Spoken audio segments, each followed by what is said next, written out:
অনেক মানুষ এভাবে বলে মৃত্যুর পরের জীবন এটা অযৌক্তিক। অনেকে পরকালের জীবনে বিশ্বাস করে না, সর্বশক্তিমান আল্লাহকেও বিশ্বাস করে না। তাকে যুক্তি দিয়ে বোঝাবো কিভাবে? এখানে যুক্তিটা হচ্ছে, একটা লেকচার দিয়েছিলাম কোরআন এন্ড মডার্ন সায়েন্স।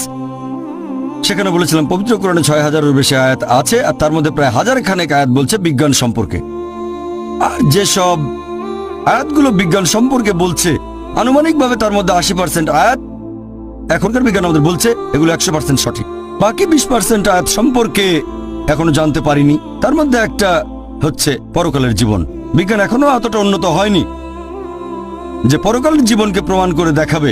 বিজ্ঞান এখনো বেহেশত দোজখ প্রমাণ করতে পারেনি, জিনের অস্তিত্ব প্রমাণ করতে পারেনি। এরকম ২০% আয়াত এখনো প্রমাণিত হয়নি পবিত্র কোরআনের আয়াত। তাহলে কি অন্ধভাবে পরকালের জীবনে বিশ্বাস করছি? এখন একজন মানুষকে এই পরকালের জীবন সম্পর্কে কিভাবে বোঝাতে পারি? ধরেন একজন লোক পরকালের জীবনে বিশ্বাস করে না, আর সর্বশক্তিমান আল্লাহকেও বিশ্বাস করে না। এখন তাকে বোঝাবো কিভাবে? আমি আপনাদের একটা প্রশ্ন করি যে চুরি করা ভালো না খারাপ? চুরি করা ভালো না খারাপ? খারাপ, সবাই বলবে খারাপ। এবার একটা উদাহরণ দেই। ধরেন আমি একজন স্মাগলার, ধরে নেন আমি স্মাগলার, অনেক ক্ষমতাবান স্মাগলার, আর আমি চোর, পৃথিবীর মধ্যে ১ নাম্বার, সবার সেরা। আর ধরেন আপনারা কেউ পরকালের জীবনে বিশ্বাস করেন না, আল্লাহকে বিশ্বাস করেন না। তাহলে আপনারা আল্লাহকে বিশ্বাস করেন না, পরকালের জীবনে বিশ্বাস করেন না, আর আমি একজন স্মাগলার, সেরা স্মাগলার, খুব বুদ্ধিমান, সবসময় যুক্তি খাটিয়ে কাজ করি। আমি আপনাদের বলছি যে চুরি করা ভালো। একটু আগে আপনারা সবাই বললেন যে চুরি করা খারাপ, চুরি করা খারাপ। এখন আমাকে অন্তত একটা বৈজ্ঞানিক কারণ দেখান যে চুরি করা খারাপ কেন, তাহলে আমি চুরি করা বন্ধ করব। কেউ কেউ আমাকে মাত্র একটা কারণে দেখাতে পারবেন? অন্যের অধিকার কেড়ে নিচ্ছেন। আপনি অন্যের অধিকার কেড়ে নিচ্ছেন। মেনে নিলাম যে আমি অন্যের অধিকার কেড়ে নিচ্ছি। আমি হয়তো কারো ১,০০০ টাকা চুরি করছি, তার অধিকার কেড়ে নিচ্ছি। এটা তার জন্য খারাপ, আমার জন্য না। আমি বলছি যুক্তি দিয়ে বোঝান যে এটা আমার জন্য খারাপ কেন। যদি কারো কাছ থেকে ১,০০০ টাকা চুরি করি তাহলে ভালো হোটেলে খাওয়া দাওয়া করতে পারবো, 5 স্টার হোটেলে যেতে পারবো, সিনেমা দেখবো, এটা আমার উপকার হবে। আপনারা আমাকে যুক্তি দেখান যে এটা আমার জন্য কেন খারাপ হবে। যার চুরি যাচ্ছে তার জন্য এটা খারাপ। পুলিশ শাস্তি দেবে। আরেক ভাই বললেন পুলিশ আমাকে শাস্তি দিতে পারে, পুলিশ আমাকে অ্যারেস্ট করবে। ভাই পুলিশ তো আমার পকেটে আছে, মন্ত্রী মিনিস্টার আমার পকেটে। বলছি তো আমি হচ্ছি সেরা স্মাগলার, পৃথিবীর মধ্যে ১ নাম্বার। মনে রাখবেন প্রথমেই বলেছি যে ধরে নেবেন আপনারা হলেন সেই সব মানুষ যারা আল্লাহকে বিশ্বাস করে না, পরকালে বিশ্বাস করে না, আর আমি স্মাগলার। এখন আপনারা আমাকে বোঝাবেন যে চুরি করা খারাপ, মাত্র একটা লজিক্যাল কারণ দেখান। এটা তো হারাম, চুরি করা হারাম কাজ। হারাম? হ্যাঁ হারাম আপনার কাছে, আপনি চুরি করবেন না, কিন্তু আমার কাছে তো হারাম না। আপনার কাছে হারাম হলে, নিষিদ্ধ হলে আপনি চুরি করবেন না। কে আপনাকে চুরি করতে বলছে? আমি বলছি আমাকে প্রমাণ দেখান। আমি খুব লজিক্যাল মানুষ, মাত্র একটা লজিক্যাল কারণ দেখান যে এটা কেন খারাপ, তাহলে আমি আর চুরি করবো না। মাত্র একটা, দুটো লাগবে না, মাত্র একটা কারণ দেখান। একদিন আপনারও চুরি যাবে। একদিন আমারও চুরি যাবে? খুব ভালো ভাই, খুব বুদ্ধিমান, অন্য কেউ চুরি করবে। ভাই বলেছি তো আমি ১ নম্বর মাফিয়া। আমার ১০০ জন বডিগার্ড, ১০০ জন বডিগার্ড স্টেজের পেছনে আছে, সবার কাছে AK-56 রাইফেল। ছোটখাটো চোরের বাসা চুরি হতে পারে, আমি তো পৃথিবীর ১ নাম্বার, আমার সঙ্গে বডিগার্ড থাকে, এখানে চোর আসবে না। আপনি তো আপনার সব সম্পদ নিয়েই মারা যাবেন, কোনো লাভ হবে না। সব সম্পদ নিয়ে মারা যাবো? আমরা সবাই মারা যাবো, এতে সমস্যা কি? সবাই তো মারা যাবো, আপনি মরবেন না? মারা যাওয়ার আগে জীবনটা উপভোগ করবো। আপনার বিবেক বাধা দেবে। আমার বিবেক এখানে বাধা দেবে? ভাই বিবেক এখানে কোনো ঝামেলা করবে না। আমি খুব লজিক্যাল মানুষ, আপনার বিবেক বলছে তাই আপনি চুরি করবেন না। আমি খুব লজিক্যাল মানুষ, আমার বিবেক কখনো বাধা দেয় না। আমি আপনাদের বলছি আমাকে একটা লজিক্যাল কারণ দেখান। আপনার বিবেক যদি বলে খারাপ কাজ, আপনি চুরি করবেন না। আমি তো বলছি এটা ভালো, চুরি করলে আমার উপকার হবে, জীবন উপভোগ করতে পারবো, তাহলে কেন খারাপ? এটা তো ভালো। আপনাদের উত্তর দেওয়ার সময় শেষ, এবার টেবিলটা উল্টে দিতে হবে। আপনার কাজটা ঠিক না, কারণ আপনি চুরি করছেন, স্মাগলিং। এতে করে সমাজে আচ্ছা ঠিক আছে, আপনাদের উত্তর দেওয়ার সময় শেষ। অনেক শত্রু তৈরি হবে। আমার শত্রু থাকলে সমস্যা নেই, আমার কেউ ক্ষতি করবে না, আমার আছে বডিগার্ড। আপনাদের উত্তর দেওয়ার সময় শেষ, এবার আমি উত্তরটা বলছি, আপনাদের উত্তরটা বলছি। আমি আগেই বলেছিলাম এটা একটা উদাহরণ।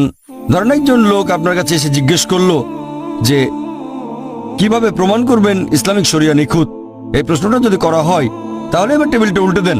টেবিলটা উল্টে দেন। ধরেন আপনি স্মাগলার, উদাহরণ দিচ্ছি, এটা ধরে নেন আপনি পৃথিবীর 1 নম্বর স্মাগলার আর আমি একজন মুসলিম। আপনাকে বোঝানোর চেষ্টা করছি। আপনি স্মাগলার, আমাকে বললেন প্রমাণ করে দেখান যে চুরি করা খারাপ। বললাম পুলিশ অ্যারেস্ট করবে, আপনি বললেন পুলিশ আমার পকেটে। তারপর বললাম এতে অন্যের ক্ষতি হচ্ছে, আপনি বললেন তাতে আমার কিছু যায় আসে না। বললাম বিবেক দংশন করবে, বললেন আমার বিবেকই নেই, দংশন করবে কে আমাকে? মুসলিম হিসেবে আমি যেটা করব, প্রথমে আমি তার সামনে আল্লাহ তাআলার অস্তিত্ব প্রমাণ করে দেখাবো। এটা করেছি একটা লেকচারে, is the Quran God's word. এখন যদি কেউ এই লেকচারটা is the Quran God's word খোলা মন নিয়ে দেখেন, তাহলে আপনিও মানবেন যে সবচেয়ে ক্ষমতাবান আল্লাহ সুবহানাহু ওয়া তাআলা, সর্বশক্তিমান ঈশ্বর। প্রমাণ করব পবিত্র কোরআন আর বিজ্ঞান দিয়ে। 1 নম্বর পয়েন্ট। 2 নম্বর পয়েন্ট, সে তখন বলবে আচ্ছা আমি মেনে নিলাম যে ঈশ্বর সর্বশক্তিমান। এখন সে প্রশ্ন করবে ঈশ্বর যদি এমন মহান হন তাহলে শাস্তি দিচ্ছেন না কেন? এটা আবার কোন ধরনের সুবিচার? আল্লাহ পবিত্র কোরআনে বলেছেন সূরা নিসা অধ্যায় নম্বর 4 আয়াত নম্বর 40, আল্লাহ সুবহানাহু ওয়া তাআলা কারো প্রতি অনুপরিমাণও জুলুম করেন না, তবে কেউ চায় না নিজের প্রতি অবিচার হোক। একজন লোক অন্য কারো মা বা স্ত্রীকে ধর্ষণ করলো, তাকে মৃত্যুদণ্ড দিলে আপনারা বলবেন বর্বর আইন।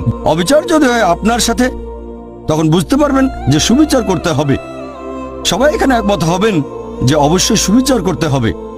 এখন প্রশ্ন হচ্ছে এই পৃথিবীতে আমরা সুবিচার করব কিভাবে? সবাই তো সুবিচার পাবে না। যেমন ধরেন আপনি এটা জানেন যে হিটলার 60 লক্ষ ইহুদিকে হত্যা করেছিল। কতজন? 60 লক্ষ ইহুদি। ধরেন আপনি আজকে হিটলারকে ধরলেন, তাকে এখন কি শাস্তি দেবেন? কি শাস্তি দেবেন? ম্যাক্সিমাম তাকেও গ্যাস চেম্বারে পাঠিয়ে দেবেন। তাতে মাত্র একটা জীবনের ক্ষতিপূরণ হবে। বাকি 59,99,999 জন ইহুদি ছিল, তাদের ব্যাপারে কি হবে? তারা সুবিচার পাবে না? এটা আবার কোন ধরনের আইন? একে সুবিচার বলবেন? আল্লাহ পবিত্র কোরআনে বলেছেন সূরা আলে ইমরান অধ্যায় নম্বর 3 আয়াত নম্বর 185 যে কুল্লু নাফসিন যায়কাতুল মউত, জীব মাত্রই মৃত্যুর স্বাদ গ্রহণ করবে, আর চূড়ান্ত বিচার হবে রোজ কিয়ামতের দিনে। আর যাকে দোজখের আগুন থেকে দূরে রাখা হবে, বেহেশতে নেওয়া হবে, সে পৃথিবীর উদ্দেশ্য অর্জনে সফল কাম। কারণ এই পার্থিব জীবন এটা ছলনাময় ভোগ বিলাসিতা ব্যতীত আর কিছুই নয়। তাহলে চূড়ান্ত হিসাব কিতাব, চূড়ান্ত বিচার সেটা হবে রোজ কিয়ামতের দিনে। সেটাই হচ্ছে চূড়ান্ত হিসাব কিতাব। তাহলে যেভাবে একজন মাফিয়াকে বাধা দেবেন সেটা হচ্ছে আখিরাতের জীবনের শাস্তি।